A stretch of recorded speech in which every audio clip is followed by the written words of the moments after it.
আমরার বাংলাদেশের একজন বড় হুজুর ছিল, নাম ছিল কারি ইব্রাহিম সাহেব রহমতুল্লাহ আলাইহি। নাম তো জীবনে শুনছেন না বোধহয়? উজানির পীর সাহেব নাম শুনছেন নি? আমাদের ব্রাহ্মণবাড়িয়ার ফখরে বাঙ্গাল রহমতুল্লাহ আলাইহি শ্বশুর, ফখরে বাঙ্গালের শ্বশুর নাম শুনছেন তো? তো উনি সবসময় জিকির করতেন।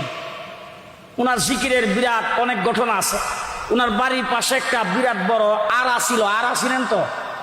এইখানের মধ্যে বেত কাটা আছেন, বেত কাটা ছিলেন নি? জালি বেত, জালি বেতের মধ্যে কাটা নাই তো? কাটা আছে, খালি সূত্রওয়ালা কাটা, দললে আর সারে হয় না। এইটার কাছে কেউ কোনোদিন যাইতে পারে না, কিন্তু উনি জিকির করতেছে, এর ভিতর দিয়ে ঢুকে একদিক দিয়ে ঢুকছে, আরেকদিক দিয়ে বাইরে গেছে, ওনার কাপড়ের মধ্যে কাটাও লাগে নাই। জিকির করতেছে লা ইলাহা ইল্লাল্লাহ, লা ইলাহা ইল্লাল্লাহ। জিকিরের ভিতর দিয়ে পানির উপর দিয়ে হাইটটা পুষ্কনি পার হয়ে চলে গেছে। তো হযরত কারি ইব্রাহিম সাহেব রহমতুল্লাহি আলাইহি একদিন বাড়ির বাইরে জিকির করতেছে, আল্লাহ আল্লাহ আল্লাহ আল্লাহ। এই জিকির করতেছে, জিকিরের ভিতর দিয়া বাড়ির ভিতর থেকে ডাক দিয়া কো, কুফির তেল নাই? কুফি ছিলেন না বোধহয় আপনারা? কুফি ছিলেন তো? কুফির মধ্যে কি নাই? তেল নাই। যখন কইছে তেল নাই, তুমি কো আল্লাহ আল্লাহ। এই তেলের বোতলটা দাও, আল্লাহ আল্লাহ। পকেট থেকে আটানা পয়সা দাও, আল্লাহ আল্লাহ। এরপরে তেলের বোতল আটানা পয়সা লিয়ে আসা বাড়ির গেটে খাড়িছে, আল্লাহ আল্লাহ। একজন লোক বাড়ির সামনে দিয়ে যাইতেছে, ডাক দিছে, এই বেটা এদিকে আয়ো, আল্লাহ আল্লাহ। বাজারে যাইবা, আল্লাহ আল্লাহ। নেও আমার তেলের বোতলটা, আল্লাহ আল্লাহ। ধরো আটানা পয়সা, আল্লাহ আল্লাহ। আমার জন্য আটানা কেরোসিন তেল আইনো, আল্লাহ আল্লাহ। সন্ধ্যার আগে তাড়াতাড়ি আইসো, আল্লাহ আল্লাহ। বোতলও দে, জিকিরও করে, টেকাও দে, জিকিরও করে। এরকম জিকির করতেছে, তো ওই বোতলটা যে দিতেছে আর যে জিকির করতেছে, একটা হিন্দু ভদ্রলোক বাড়ির সামনে দিয়ে রাস্তা দিয়ে হাইটা যাইতেছে, ওনার দিকে এইভাবে তাকায় রয়েছে। তাকায় থাইকা ওনার বাড়ির কামলা পাশের ক্ষেতের মধ্যে কাজ করে। তুই কামলাটারা যে ডাক দিছে, ডাক দিয়া কেউ তোমরার হুজুর পাগল হইল কবে? তোমরার হুজুর পাগল হইল কবে? যেই কইছে পাগল হইল কবে, এই কথাটা উনি যে কইতেছে হিন্দু ভদ্রলোকটা, এটা উনি দেখছে। দীক্ষা লোকটা যখন চলে গেছে, উনি বোতলটা দিয়ে ওই কামলারে ডাক দেখো, এদিকে আল্লাহ আল্লাহ, আল্লাহ আল্লাহ। এজনের সামনে খাড়িছে, ওই লোকটা তোরে কি জিজ্ঞাসিল, আল্লাহ আল্লাহ। তাড়াতাড়ি কি কইছিল, আল্লাহ আল্লাহ। এখন হে মাথা নিচের দিকে দিয়ে খাড়িছে, হুজুরে পাগল কইছি রে, কয় কেমনে? একটু পরে বেখা লাঠি ঘুরে দিলাম বাড়ি, জলদি ক আল্লাহ আল্লাহ। যখন এই কথা কইছে, সেই লোকটা উঠিয়া মাথা নিচের দিকে দিয়ে হুজুর আপনারে পাগল কইছে। কি কইছে? কারি ইব্রাহিম সাহেব রহমতুল্লাহ আলাইহি লাফ দিয়া উপরের দিকে উঠে গেছে, দপ করে ফিরে কো আলহামদুলিল্লাহ।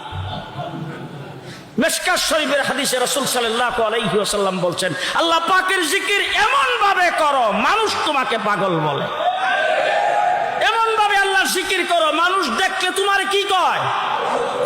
কারি ইব্রাহিম রহমতুল্লাহ আলাইহি বাংলার এক বুজুর্গের নাম, যিনি কোরআন দেখা যখন পড়তেন কখনো কখনো অজ্ঞান হয়ে যেতেন। কোরআন পড়তে যায় চিৎকার করতেন, লাফ দিয়ে দাঁড়ায় যেতেন। ওনাকে জিজ্ঞেস করা হয়েছে, কারি সাহেব আল্লাহর কালাম সামনে নিয়ে এমন চিৎকার দেন কেন, বেহুশ হন কেন?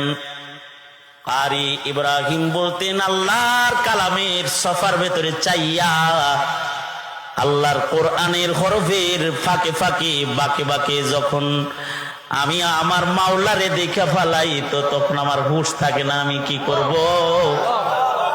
কোরআন যখন পড়ি তো মাওলায় পাকের নূরের সাথে জিয়ারত হয়ে যায়। মনে হয় যেন যে আমার মাওলা কোরআনের ফাঁকে ফাঁকে, লাইনের বাঁকে বাঁকে, হরফের ফাঁকে ফাঁকে বসে বসে আমি ইব্রাহিমের লগে কথা বলতেছে। ওয়াজ কোনি বরসে রে সারবে, দর্দ দিল মোর গানে গিরবে তারে কে জানে, দর্দ দিল মোর গানে গিরবে তারে কে জানে। দিলান্দার জুলফে লায়লা বন ভাবে শিয়াজি পাগলা, আল্লাহু আকবার। দিলান্দার জুলফে লায়লা বন ওয়েশকে কারে মইনো গুন, কে আশিক রাজিয়া দারাত মাকালাতে খেরাত মন্দি।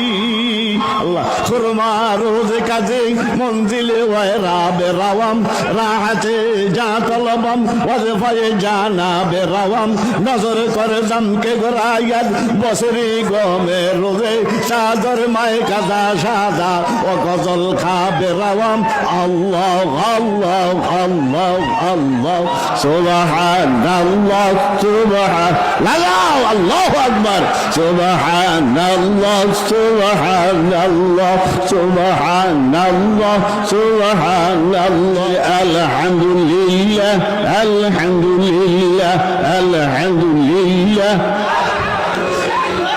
আল্লাহ। এই চাঁদপুর কচুয়ার উজানির এলাকা জঙ্গল পরিষ্কার করতে গিয়া আল্লাহর ওলি সেখানে কুরআনুল কারীমের তেলাওয়াত শিক্ষা দেয়। জঙ্গলের ভিতরে বাঘ গাছের উপরে দুধ পান করায় বাচ্চাকে। আল্লাহর ওলি ডাক দেয়া বলে, ওরে বাবা তোমার বাচ্চা নিয়ে গন্তব্যস্থানে যাও। বেদ জঙ্গল পরিষ্কার করে নিল।